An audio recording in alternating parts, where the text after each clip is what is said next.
আজ চৈত্রের শেষ দিন আর সেই চৈত্রের শেষ দিনেই রাজ্যের বিভিন্ন জেলায় বজ্রপাত সহ বৃষ্টিপাতের সম্ভাবনা। 2 চব্বিশ পরগনা, 2 মেদিনীপুর, ঝাড়গ্রাম, পুরুলিয়া ও বাঁকুড়া এই 7 জেলায় বৃষ্টির পূর্বাভাস রয়েছে।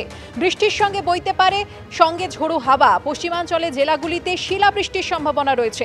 আগামী বুধবার ফের কলকাতা সহ সব জেলাতেই বৃষ্টির পূর্বাভাস।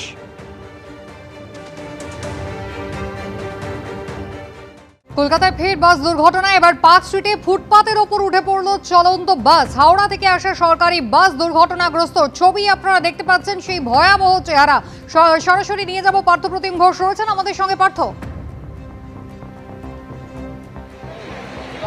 দেখো সরাসরি ছবিটা দেখাবো একবারে পার্ক স্ট্রিটের কাছে ইস্পাত ভবন, তার সামনে কিন্তু এইরকমভাবে দুর্ঘটনাটি ঘটেছে এবং একেবারে বাস যেটি হাওড়া থেকে আসছিল, এই যে ওয়েস্ট বেঙ্গল ট্যুরিজম ডিপার্টমেন্ট WBTCর এই বাস, এবং এই বাস যখন যাচ্ছিল পার্ক স্ট্রিট থেকে একেবারে ইস্পাত ভবন হয়ে ময়দানের দিকে, তখনই কিন্তু দুর্ঘটনা ঘটে। একেবারে বাসটি সম্পূর্ণভাবে এই যে রাস্তার যে ডিভাইডার রয়েছে সেই ডিভাইডারের ওপরে উঠে পড়ে।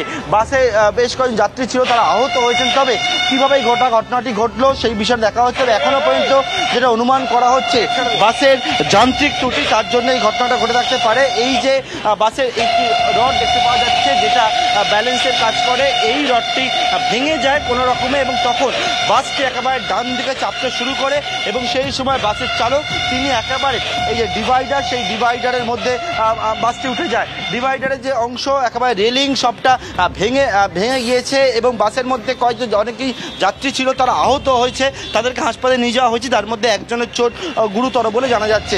ঘটনাস্থলে ইতিমধ্যে যেমন শেক্সপিয়ার থানা পুলিশ, অন্যদিকে ট্রাফিক পুলিশের আধিকারিকরা তারা এসছেন। তবে এটি ক্রেন নিয়ে আসা হয়েছে এবং সেটার সাহায্যে বাসটিকে সরানোর চেষ্টা করা হচ্ছে, কিন্তু যথেষ্ট সমস্যার মধ্যে পড়তে হচ্ছে।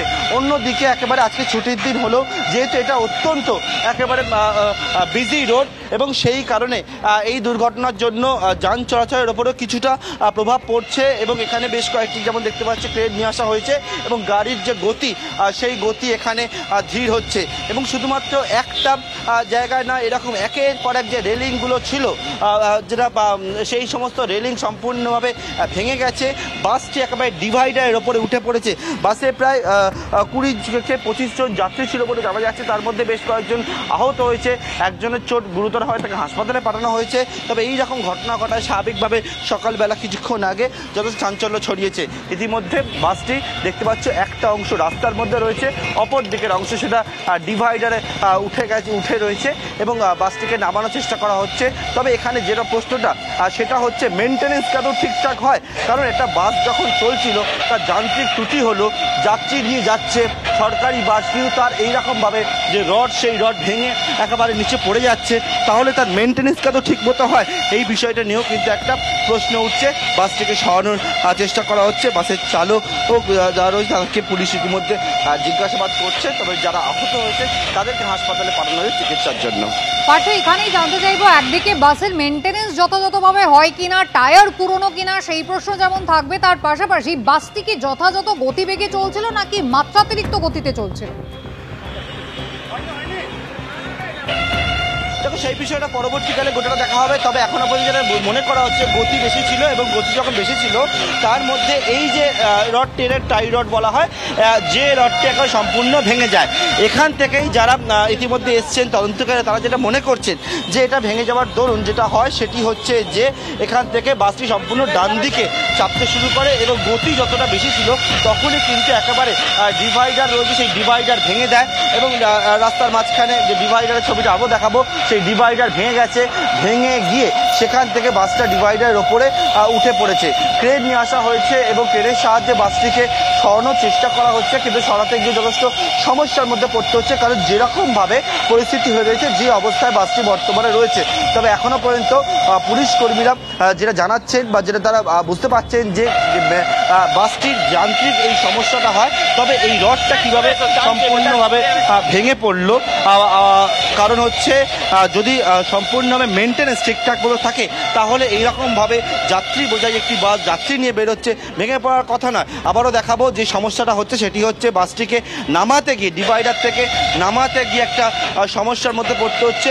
দুটি ক্রেনের সাহায্যে, একটা ক্রেন দিয়ে চেন লাগিয়ে এই নিচের দিকে যে ডিভাইডার একটা অংশ সেটাকে মাঝখানে মাঝখানে যে কংক্রিটের অংশ সেটাকে টান দেওয়া হচ্ছে।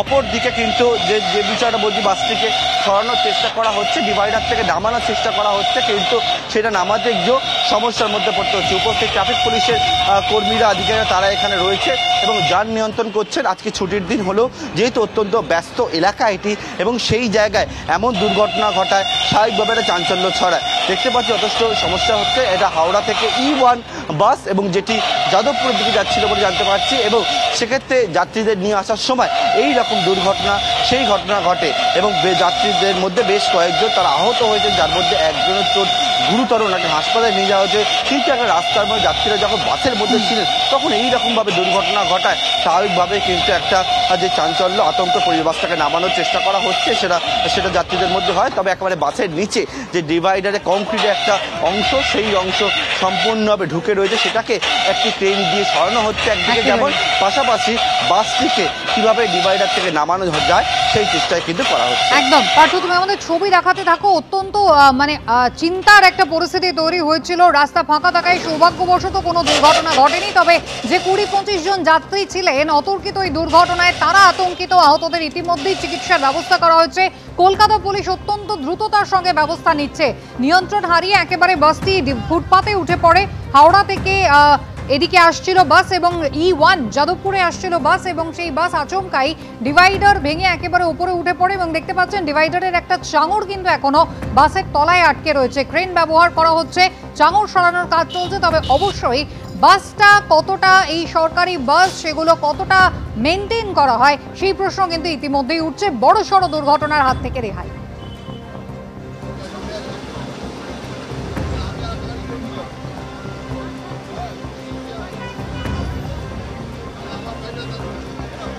সাত সকালে পার্ক স্ট্রিটের এই দুর্ঘটনা যেমন আতঙ্ক ছড়িয়েছে, তার পাশাপাশি দক্ষিণ 24 পরগনার বিষ্ণুপুরে বাসের সঙ্গে সংঘর্ষে একজন ট্রাক চালকের মৃত্যুর ঘটনা ঘটেছে। গুরুতর আহত হয়েছেন 10 জন বাস যাত্রী। আজ সকাল 6টা নাগাদ 117 নম্বর জাতীয় সড়কে এই দুর্ঘটনা ঘটে। রায়চক থেকে ধর্মতলাগামী বাসের সঙ্গে উল্টো দিক থেকে আসা ট্রাকের মুখোমুখি সংঘর্ষ হয়। ট্রাকের সামনের অংশ একেবারে দুমড়ে মুচড়ে গিয়েছে। ট্রাকের মধ্যেই ট্রাক চালকের মৃত্যু হয়।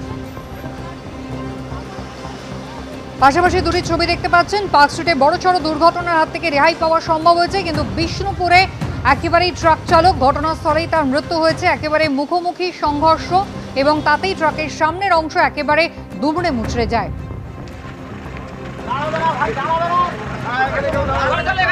পার্ক স্ট্রিটের ছবি দেখছেন, যেখানে কলকাতা পুলিশ একেবারে তৎপরতার সঙ্গে ব্যবস্থা নিচ্ছে। যেভাবে ফুটপাতের উপরে বাসটি উঠে গিয়েছে, ডিভাইডার ভেঙে গিয়েছে এবং একটি বড়সড় সিমেন্টের চাঙড় একেবারে বাসের নিচে আটকে রয়েছে। তার পাশাপাশি ডিভাইডারের ভাঙা অংশ আটকে রয়েছে, রড আটকে রয়েছে। ইতিমধ্যেই পার্থ প্রতিম ঘোষ সরাসরি রয়েছেন আমাদের সঙ্গে। পার্থ, বের করা কি সম্ভব হয়েছে? এই মুহূর্তে দেখা যাচ্ছে ক্রেনের যে অংশটি ভাঙা অংশটি নিয়ে যাওয়া হচ্ছে। দেখো, সেই ভাঙা যে অংশ, ওটা ডিভাইডারে কংক্রিটের একটা অংশ, যেটা একেবারে বাসের তলায় এরকমভাবে চাপা পড়েছিল, এবং দেখতে পাচ্ছি বেশ কিছু কেবেল, সেই কেবেলও ছিঁড়ে বাইরের দিকে চলে এসছে, এবং যেটা বাসের মধ্যে একেবারে আটকে ছিল ডিভাইডারের মাঝের যে অংশ সম্পূর্ণ গর্ত হয়ে গেছে এখান থেকে, এবং সেটাকে বার করা গেছে। এবং বাসটিকে আবারও বার করার চেষ্টা হচ্ছে। তিনটি ক্রেন এখানে নিয়ে আসা হয়েছে, আরও ক্রেন নিয়ে আসা হচ্ছে তেমনটা আমরা জানতে পেরেছি, এবং আবারও বাসটিকে চেষ্টা করছে এবং সেখান থেকে কিন্তু নামানোর জন্য, অর্থাৎ ডিভাইডারের মধ্যে যেরকমভাবে বাসটি রয়েছে এবং রাস্তার যান চলাচলের ওপর একটা প্রভাব পড়ছে। ছুটির দিন হলেও আবারও বলবো ব্যস্ত এলাকা, এবং বাসটিকে নামানো হচ্ছে ডিভাইডার থেকে। অত্যন্ত সতর্কতামূলক ব্যবস্থা নেওয়া হচ্ছে। পাশের যে গাড়ি চলাচল, যান চলাচল, সেটা কিছুক্ষণ বন্ধ রাখা হচ্ছে, কারণ বাসটিকে নামানো হচ্ছে এবং নামাতে গিয়ে যাতে কোনো সমস্যা না হয় সেই জন্য কিন্তু সতর্কতামূলক ব্যবস্থা নেওয়া হচ্ছে। কারণ অত্যন্ত ভয়াবহভাবে বাসটি এই দুর্ঘটনাটি ঘটায়, এবং সেক্ষেত্রে কিন্তু একেবারে যাতে বাসটিকে নামানোর সময় কোনো সমস্যা না হয় সেই চেষ্টা করা হচ্ছে। ইতিমধ্যে দেখতে পাচ্ছ যে ক্রেন নিয়ে এসে সেই ক্রেনের সাহায্যে বাসটিকে ডিভাইডার থেকে নামানোর যে কাজ, সেই কাজটা করা হচ্ছে, এবং সেটা হলো, এবং একেবারে বাসটিকে নামানো গেল ডিভাইডার থেকে, কিন্তু সম্পূর্ণভাবে আশেপাশের ছবিটা, বাসের নিচের যে মোবিল সেটা পড়ে রয়েছে, ভাঙা অংশ সেই সবটা পড়ে রয়েছে, যে সাজানো যে বাতি স্তম্ভ ছিল সেই বাতি ভেঙে রয়েছে এবং বাসটিকে অবশেষে ডিভাইডার থেকে নামানো গেল এবং নামিয়ে সেটাকে নিয়ে যাওয়া হচ্ছে এবং একেবারে এখানে পুলিশ কর্মীরা তারা যাতে দুর্ঘটনা না ঘটে তার জন্য বালি দিচ্ছেন এখানে, কারণ যেহেতু মোবিল পড়ে রয়েছে এখানে এবং সেই মোবিল থেকে যাতে আবারও কোনো দুর্ঘটনা না ঘটে তার জন্য পুলিশ কর্মীরা এখানে উপস্থিত পুলিশের কর্মীরা তারা সেখানে মোবিল দিচ্ছেন। যান চলাচল সম্পূর্ণভাবে বন্ধ রাখা হয়েছে এখানে, কারণ যেহেতু এইরকম একটা দুর্ঘটনা ঘটে বাসটিকে নামানোর জন্য, সেই জন্য পার্ক স্ট্রিটের কাছে এই জায়গায় এই দুর্ঘটনা ঘটায় কিন্তু একটা চাঞ্চল্য ছড়ায় এবং আরও যে ক্রেন সেই ক্রেন নিয়ে আসা হয়েছে ঠিকই, কিন্তু বাসটিকে নামানো গেছে এবং সেটাকে সরানো হচ্ছে। বেশ কয়েকজন যাত্রী তারা আহত হয়েছেন, তাদেরকে হাসপাতালে নিয়ে যাওয়া গেছে এবং তার মধ্যে একজনের চোট গুরুতর বলেই আমরা জানতে পারছি। পার্থ, ধন্যবাদ।